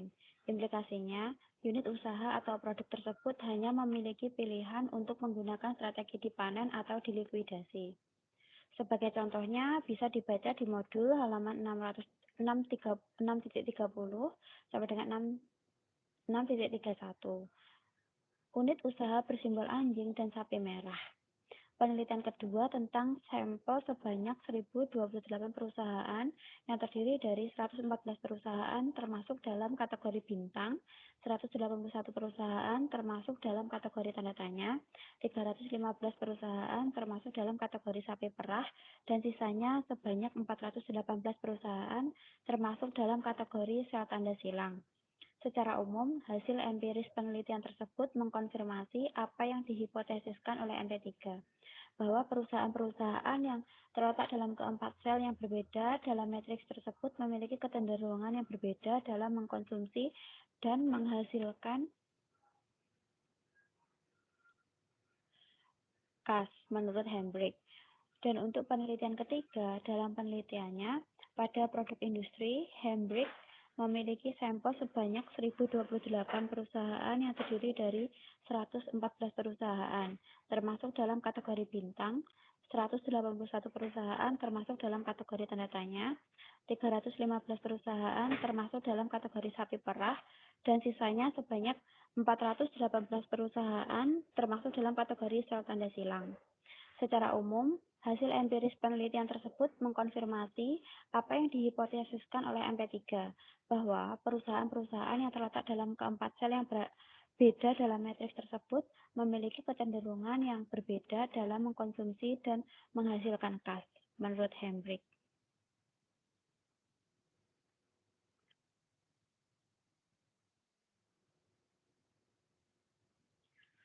Dengan demikian, untuk ketiga tipe sampel perusahaan yang berbeda dalam sel berbeda menunjukkan bukti bahwa kas masuk yang dihasilkan dan kas keluar yang dibutuhkan mengikuti pola atau pattern yang diprediksikan oleh MP3. Sekiranya memang demikian, maka strategi bisnis yang perlu dipertimbangkan sebagai pilihan untuk perusahaan bersimbol tanda silang atau anjing tidak semata-mata hanya memanen atau melikuidasi perusahaan.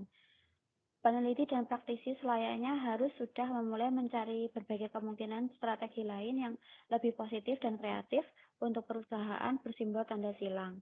Yang diperlukan justru strategi yang memberikan kemungkinan pada sel bersimbol tanda silang untuk mencapai kinerja yang optimum pada jangka panjang. Temuan ini menjadi begitu bermakna karena jumlah industri yang berada dalam masa dewasa atau mature terus bertambah, semakin banyak dan mereka termasuk dalam kategori sel bersimbol anjing. Tinjauan ulang strategi sel bersimbol tanda silang adalah proses evaluasi yang menggunakan alat visual untuk mengidentifikasi dan menandai area yang memerlukan perhatian strategis.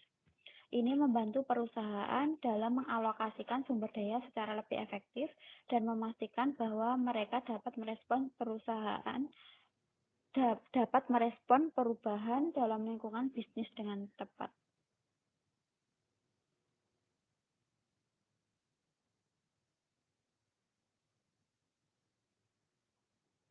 Selanjutnya, memasuki kegiatan belajar 2 yang menjelaskan tentang matriks daya tarik industri. Yang pertama adalah asal-usul MDTI. Sejak kelahirannya pada akhir dasawarsa 60-an, matriks pertumbuhan pangsa pasar atau MP3 mendapat sambutan baik dari usahawan, manajemen, konsultan bisnis, dan akademisi.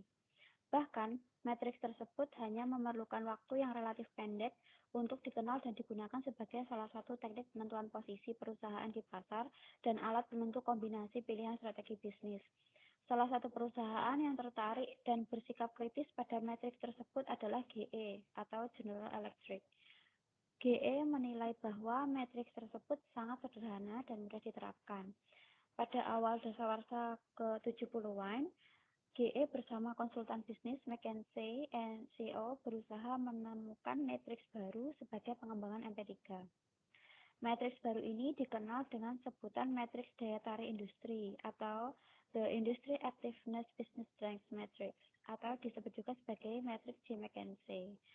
Dan di kalangan internal mereka, matriks tersebut lebih dikenal sebagai 9-cell JE Business Screen atau layar bisnis JE 9-cell atau 9-cell Planning Grid by Hanger and Whelan.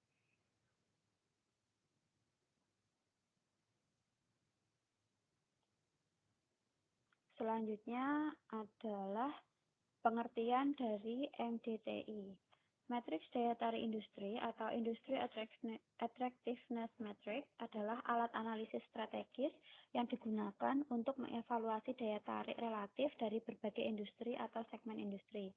Meskipun tidak ada sumber tunggal yang secara eksplisit menunjukkan asal-usul matriks ini, konsep daya tarik industri telah menjadi bagian integral dari analisis strategis bisnis selama beberapa dekade. Konsep operasional MDTI pada dasarnya tidak jauh berbeda dengan MP3. MDTI didesain untuk membantu manajemen mengambil keputusan investasi pada berbagai portofolio bisnis yang dikelola. Pada mulanya, MDTI berusaha menggambarkan posisi pasar perusahaan dengan cara terlebih dahulu melakukan dekomposisi perusahaan menjadi unit usaha strategis, atau biasa dikenal dengan U2S.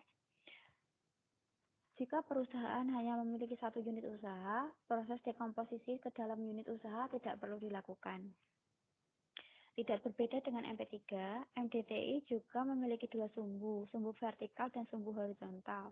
Sumbu vertikal digunakan untuk menggambarkan kekuatan perusahaan atau business strength yang sebelumnya telah diukur dan dihitung berdasarkan berbagai indikator yang telah disepakati bersama sesuai dengan pendekatan yang dipilih oleh manajemen.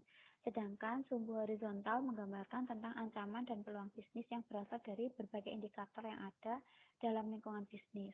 Berbeda dengan MP3 yang hanya memiliki 4 sel, MDTI memiliki 9 sel yang terbentuk setelah masing-masing sumbu dibagi ke dalam 3 bagian dan titik pembagi atau biasa disebut sebagai merge point yang telah ditentukan.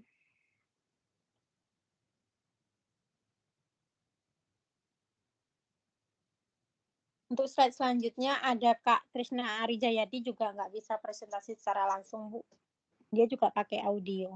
Kepada Kak Desi Anasari. Nah, dalam kesempatan ini saya akan melanjutkan penjelasan dengan kegiatan belajar 2 bagian C, yaitu teknik penyusunan matriks. Penjelasan mengenai perbedaan dan kesamaan dalam penyusunan MDTI atau yang disebut dengan matriks dinamis tipe industri untuk kondisi saat ini dan masa depan. Berikut adalah rangkuman poin-poin penting dari penjelasan. Yang pertama, MDTI berusaha menunjukkan posisi unit usaha strategis saat ini dan memperkirakan posisi di masa depan.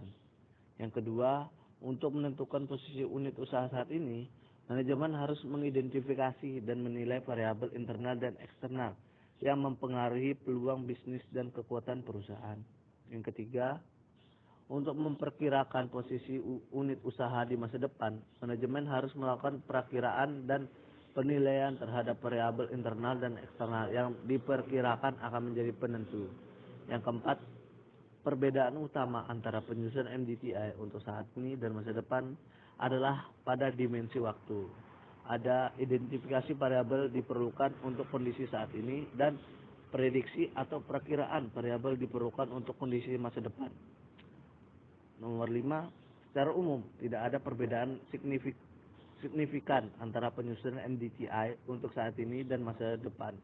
Keduanya fokus pada penilaian variabel eksternal dan internal. Yang keenam, kesamaan yang sering ditemui mungkin disebabkan oleh keinginan untuk mendapatkan kemudahan dalam penyusunan MDTI. Penjelasan sangat jelas dan komprehensif dalam membedakan penyusunan MDTI untuk saat ini dan masa depan. Telah menangkap inti dari perbedaan dan kesamaan dengan baik. Nah, di samping ada secara sederhana prosedur dan urutan teknik penyusunan MDTI menurut Hicks dan Majalov pada tahun 1984 dapat dilihat pada tabel 6.2.1. Nah, ini prosedur penyusunan MDTI. Teman-teman bisa lihat sendiri, pada dasarnya tidak ada perbedaan yang berarti antara prosedur penyusunan MDTI untuk dimensi waktu yang sekarang dan waktu yang akan datang. Keduanya berusaha menemukan dan memberikan penilaian terhadap variabel eksternal dan internal. Jika pada masa sekarang diperlukan identifikasi, pada masa yang akan datang diperlukan prediksi.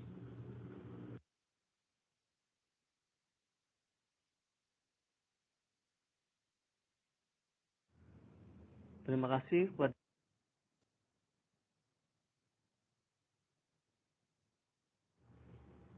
saya akan menjelaskan tahapan-tahapan dalam penyusunan matriks strategis bisnis sesuai dengan urutan sebagai berikut. Yang pertama, identifikasi variabel. Pada tahap ini dilakukan identifikasi terhadap variabel-variabel yang mempengaruhi bisnis, baik variabel eksternal maupun internal. Variabel eksternal mencakup faktor-faktor di luar perusahaan seperti kondisi ekonomi, politik, sosial, teknologi, persaingan, dan lain-lain. Variabel internal mencakup faktor-faktor di dalam perusahaan seperti sumber daya, kapabilitas, kekuatan, kelemahan, dan lain-lain.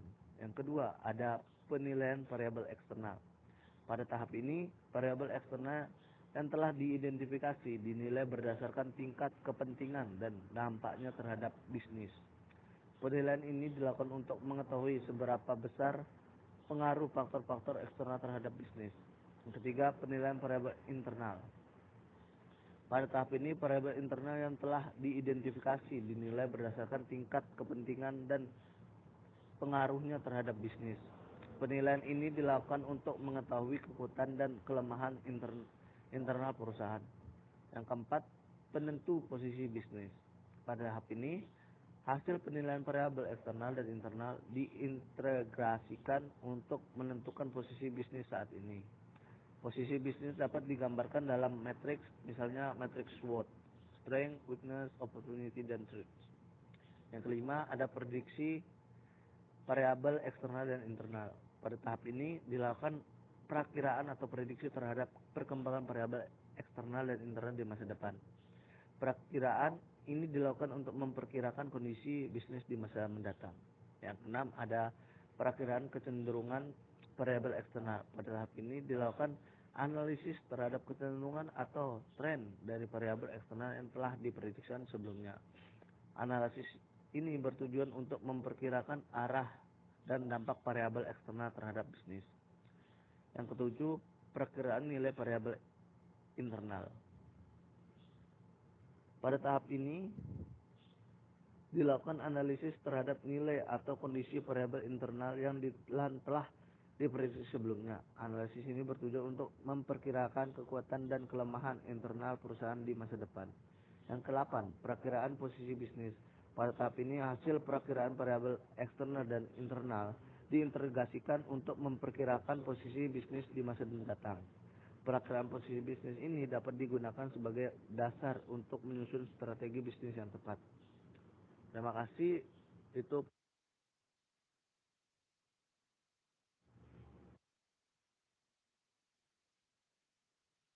Presentasi selanjutnya ada Kak Badarudin. Silakan Kak Badarudin.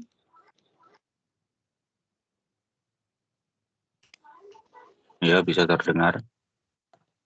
Jelas Kak.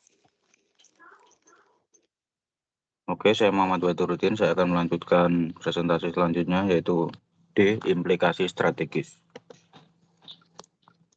Metrik daya tarik industri ini memberikan tekanan pada penentuan skala prioritas investasi. Unit usaha yang memiliki peluang tumbuh karena berada pada sel yang memiliki daya tarik pasar yang besar, disayogyakan mendapatkan prioritas tinggi. Metrik ini juga memberikan petunjuk tentang alokasi sumber dana dan daya. Keputusan alokasi didasarkan pada posisi bisnis masing-masing unit usaha. Kemudian bisa dilihat gambar 6.2.4. Penjelasannya yaitu unit usaha yang berada pada skala prioritas pertama dan kedua, khususnya yang pertama memiliki banyak bidang strategi, sejak dari yang paling konservatif sampai dengan yang paling progresif atau akseleratif. Kemudian unit usaha yang terletak pada sel berskala prioritas ketiga memiliki peluang yang cukup untuk berkembang. Akan tetapi, keputusan investasi sedapat mungkin dilakukan dengan hati-hati. Kemudian unit usaha yang berada pada sel berskala prioritas keempat memiliki kecenderungan sulit bertahan di pasar. Selanjutnya, implikasi strategis yang sedikit lebih detail. AT Kearney INC tanpa tahun dikutip dari XN Maslow 1984-175. Bisa dilihat dari gambar 6.2.5 berbagai bidang strategi dari kekuatan bisnis ke daya tarik industri tinggi ke tinggi, pertumbuhan, dominasi, investasi maksimum. Kemudian dari kekuatan bisnis medium ke daya tarik industri dari kekuatan bisnis tinggi ke daya tarik industri medium, yaitu pertumbuhan selektif, investasi agresif, memelihara posisi di tempat lain. Kemudian dari kekuatan bisnis tinggi ke daya tarik industri yang rendah, memelihara posisi, mencari sumber kas masuk, investasi ala kadarnya. Kemudian dari kekuatan bisnis medium ke daya tarik industri tinggi, yaitu memimpin pasar berdasar segmen, memperbaiki kelemahan, membangun keunggulan. Kemudian kekuatan bisnis medium ke daya tarik industri medium, yaitu tumbuhan berdasar segmen pasar, spesialisasi, investasi selektif. Kemudian kekuatan bisnis medium ke daya tarik industri yang rendah, yaitu pemangkasan, investasi minimal, bersiap divestasi. Kemudian kekuatan bisnis rendah ke daya tarik industri yang tinggi, spesialisasi, mencari ceruk pasar, mempertimbangkan akuisisi. Kemudian kekuatan bisnis yang rendah ke daya tarik industri medium, spesialisasi, mencari ceruk pasar, mempertimbangkan keluar dari pasar. Dan yang terakhir, kekuatan bisnis rendah ke daya tarik industri yang rendah pula, yaitu mengikuti pemimpin pasar, mengacaukan sumber aliran kas pesaing divestasi. Kemudian next.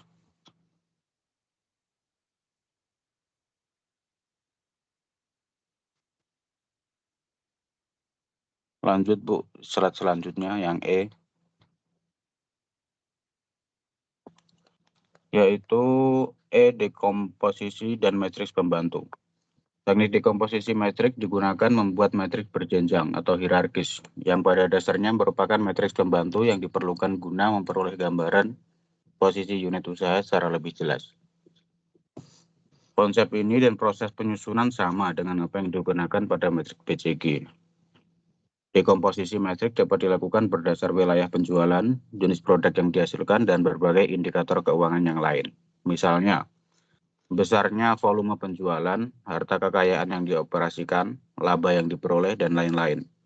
Matriks yang telah dikomposisi yang berupa matriks utama dan matrik pembantu adalah wajah akhir atau final dari keseluruhan proses penyusunan metrik yang hendak dijadikan dasar pengambilan keputusan. Matrik utama saja belum cukup. Kemudian bisa dilihat pada gambar 6.2.6 dekomposisi matriks. Gambar tersebut adalah contoh untuk sebuah perusahaan yang memiliki 19 unit usaha yang diberi kode sejak nomor 1 sampai dengan nomor 19 dan hendak melakukan dekomposisi metrik berdasar volume penjualan, laba yang diperoleh, dan harta kekayaan yang dioperasikan. Kemudian selanjutnya yaitu F, posisi menyebar. Untuk keperluan mengantisipasi rendahnya derajat kepastian perakiraan lingkungan bisnis dan perlunya keputusan manajerial berskenario banyak, Ansoff dan kawan-kawan mengembangkan teknik penentuan posisi bisnis menyebar atau dispersed positioning. Bagi perusahaan kecil dan menengah yang biasanya kekurangan tenaga ahli dan dana, diseyogiakan dilakukan dengan cara yang amat sederhana. Ketika posisi titik sudah diperoleh, manajemen disarankan untuk melihat probabilitas posisi tersebut dapat dicapai. Untuk itu, probabilitas tercapainya nilai atau perakiraan nilai pada kedua sumbu, daya tarik industri dan kekuatan bisnis, perlu diketahui. Lebih jelasnya dapat dilihat pada gambar 6.2.7, posisi bisnis menyebar. Pada gambar tersebut, unit usaha strategis berkode 1, UUS 1 cukup digambarkan dengan posisi titik, karena memiliki probabilitas ketepatan perakiraan yang tinggi, baik untuk variabel daya tarik industri atau variabel eksternal, maupun kekuatan perusahaan atau variabel internal. Kemudian UUS 2 digambarkan dengan posisi menyebar vertikal, karena hanya memiliki perakiraan penilaian keunggulan bersaing dengan probabilitas ketepatan yang rendah. Kekuatan perusahaan menyebar karena tidak dapat diketahui dengan pasti. Kemudian yang USS 3 digambarkan dengan posisi menyebar horizontal, karena perakiraan daya tarik industri tidak dapat dilakukan dengan derajat kepastian yang tinggi. Prospek unit usaha tersebut memiliki berbagai kemungkinan, dilihat dari lingkungan bisnisnya. Kemudian yang terakhir yaitu USS 4 yang dalam kotak tersebut digambarkan menyebar kedua arah, karena baik lingkungan bisnis maupun keunggulan perusahaan tidak dapat diperkirakan dengan derajat kepastian yang tinggi. Kemudian next. G. Matriks serupa. Pada waktu yang hampir bersamaan, dengan diperkenalnya metrik daya tarik industri, ditemukan metrik serupa yaitu Directional Policy Metric atau metrik petunjuk strategi yang ditemukan oleh Robinson, Hyson, dan Wade. Metrik tersebut dikembangkan oleh Shell Oil dan digunakan secara intensif pada banyak perusahaan di Eropa yang sering disebut sebagai Directional Policy Metric. Interestingly, this 9-cell metric is almost identical to the Directional Policy Metric. Tulis Whelan, Delan, Hanger, dan Hanger 1995 170. Kemudian metrik petunjuk strategi atau MPS terdiri dari dua sumbu, yaitu prospek sektor bisnis atau bisnis sektor prospek dan posisi bisnis. Nah, prospek sektor bisnis digunakan untuk mengukur daya tarik bisnis dengan menggunakan banyak variabel dari lingkungan bisnis dan menyebutnya dengan faktor. Faktor-faktor tersebut misalnya pasar persaingan, teknologi, ekonomi, pemerintah, pemasok, geografis, dan sosial. Sedangkan posisi bisnis pada dasarnya digunakan untuk mengetahui keunggulan bersaing yang dimiliki perusahaan yang berasal dari lingkungan internal dan disebutnya juga dengan faktor. Faktor-faktor tersebut antara lain pasar, teknologi, produksi, personalia, dan keuangan. Kemudian poin kedua, indikator atau variabel dari semua faktor tersebut. Kemudian dihitung nilai totalnya setelah terlebih dahulu memberikan bobot dan nilai. Mereka menggunakan istilah importance untuk bobot dan strength untuk nilai. Nah, bobot dimulai dari 0 sampai 5 dan nilai dimulai dari negatif min 5 sampai positif. Nilai total skor yang diperoleh dinyatakan dalam persentase dari kemungkinan total maksimum yang didapat. Ujungnya, prospek sektor bisnis dan posisi bisnis masing-masing memiliki nilai total yang dinyatakan dalam persentase. Atas dasar nilai total akhir yang sudah dinyatakan dalam persentase, inilah gambar portofolio bisnis dalam metrik didapat. Kemudian poin yang ketiga, kedua sumbu dalam matriksnya sendiri dibagi ke dalam 3 bagian. Posisi bisnis dibagi dalam 3 bagian dengan nama berikut: kuat atau strong, rata-rata, average, dan lemah atau weak. Posisi kuat diperoleh jika nilai total yang diperoleh oleh unit usaha sekitar lebih dari 100%. Posisi rata-rata diperoleh jika nilai totalnya berkisar 0%. dan posisi lemah diperoleh jika nilai totalnya berkisar kurang dari 100%. Demikian pula aturan yang berlaku pada prospek sektor bisnis. Sejak dari tidak menarik, rata-rata, dan menarik, kemungkinan ketiga posisi dalam sumbu prospek bisnis juga didasarkan pada nilai persentase yang sama dengan sumbu posisi bisnis, yakni kurang dari 100%, 0%, dan lebih dari 100%. Kemudian yang poin keempat, kalau ada yang tidak sama secara konseptual dengan metrik daya tarik industri, MPS memiliki simbol dan tafsir yang sedikit berbeda pada sel-sel yang terbentuk dalam metrik. Simbol-simbol yang digunakan secara berurutan dari sel yang terletak pada posisi paling kiri atas adalah pemimpin atau leader, pemimpin tumbuh leader grow, penghasil cash atau cash generator, coba dengan keras atau tryharder, tumbuh dipelihara, mundur secara bertahap, investasi tinggi, atau keluar dari pasar. Keluar dari pasar secara bertahap, fast withdrawal, dan disinvestasi. Kemudian yang poin terakhir yaitu di samping itu, MPS juga memperkenalkan implikasi strategis dalam keputusan investasi dan sekaligus keseimbangan aliran kas. Keduanya ditunjukkan dengan kemungkinan pergerakan unit usaha strategis dalam sel-sel yang ada. Baik, Bu, selesai. Terima kasih. Baik, sekian presentasi dari kelompok kami, Bu. Kurang dan lebihnya kami mohon maaf. Saya akhiri. Wassalamualaikum warahmatullahi wabarakatuh dan terima kasih banyak. Waalaikumsalam warahmatullahi wabarakatuh. Baik, terima kasih untuk presentasinya. Semoga dari teman-teman bisa memahami kira-kiranya penjelasan yang sudah disampaikan tadi. Dan mohon maaf ini karena waktunya juga sudah habis. Jadi nanti kalau misalnya ada pertanyaan terkait dengan materi hari ini bisa langsung menghubungi WA saya boleh atau langsung ke Pak Adit saja boleh ya. Karena nanti akan kita lanjutkan kembali dengan beliau di pekan depan. Jadi mungkin kurang lebih saya akhiri pada hari ini. Terima kasih sudah hadir di kelas ini dan juga mohon maaf jika saya ada kurang-kurangnya dalam menggantikan Pak Adit dan juga semoga yang kita peroleh pada hari ini bermanfaat. Saya akhiri buat teman-teman semuanya, selamat beristirahat, selamat makan siang. Mungkin kalau ada kesempatan kita bisa ketemu lagi ya. Terima kasih. Assalamualaikum warahmatullahi wabarakatuh. Waalaikumsalam warahmatullahi wabarakatuh. Terima kasih, Bu. Terima kasih, Bu.